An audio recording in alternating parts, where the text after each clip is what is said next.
നേരത്തെ 19 ചിത്രങ്ങളായിരുന്നു, അതിൽ 4 എണ്ണത്തിന് വീണ്ടും അനുമതി നൽകിയിരുന്നു. ഇപ്പോൾ സ്റ്റേറ്റ് എടുത്തിരിക്കുന്ന തീരുമാനത്തോട് കേന്ദ്രം ഏത് തരത്തിലുള്ള നിലപാടെടുക്കാനാണ് സാധ്യത? മറ്റു ചിത്രങ്ങളിൽ ചൂണ്ടിക്കാണിച്ചിരിക്കുന്ന പ്രശ്നങ്ങൾ, പോരായ്മകൾ, അത് ഒഴിവാക്കാൻ ഉണ്ടായ കാരണം എന്ന് സൂചിപ്പിക്കുന്നതൊക്കെ എന്താണ്?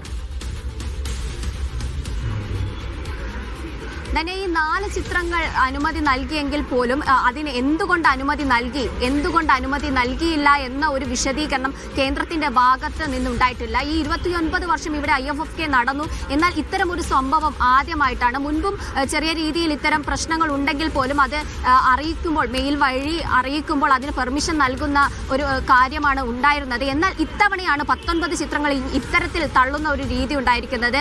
ഇതിൽ ഏറ്റവും എടുത്തു പറയേണ്ടത് 4 ചിത്രങ്ങൾക്ക് അനുമതി നൽകിയ സാഹചര്യത്തിൽ പോലും ലോകത്ത് തന്നെ പ്രശസ്തമായിട്ടുള്ള ലോകം ഉറ്റുനോക്കുന്ന സിനിമകൾ, അത് ഈ ബാറ്റിൽഷിപ്പ് പൊട്ടൻകിൻ തന്നെ എടുത്തു പറയാമല്ലോ, ആ ഒരു ചിത്രം വരെ പ്രദർശിപ്പിക്കാൻ കഴിയില്ല എന്ന ഒരു നിലപാടിൽ തന്നെയാണ് കേന്ദ്രം തുടരുന്നത്. എന്തുകൊണ്ട് ഇത് പ്രദർശിപ്പിക്കാൻ കഴിയില്ല എന്ന ഒരു ന്യായീകരണം തരാത്ത ഒരു സാഹചര്യമാണ്. 15 ചിത്രങ്ങൾ, 4 ചിത്രത്തിന് അനുമതി നൽകുന്ന സാഹചര്യത്തിൽ പോലും 15 ചിത്രങ്ങൾ ഇതിന് പുറത്താണ്. ഈ ഒരു സാഹചര്യത്തിലാണ് സാംസ്കാരിക വകുപ്പും സർക്കാരും ഈ ചിത്രങ്ങളൊക്കെ 19 ചിത്രവും പ്രദർശിപ്പിക്കുമെന്ന നിലപാടിൽ മുന്നോട്ട് പോയിരിക്കുന്നത്. സ്റ്റേറ്റ് കേരള സർക്കാർ എടുത്തിരിക്കുന്നു എന്നുള്ളതാണ്. മുഖ്യമന്ത്രി അതിൽ വ്യക്തമായിട്ട് ഫേസ്ബുക്കിലൂടെ അതിൽ പ്രതികരണവും നടത്തിയിട്ടുണ്ട്.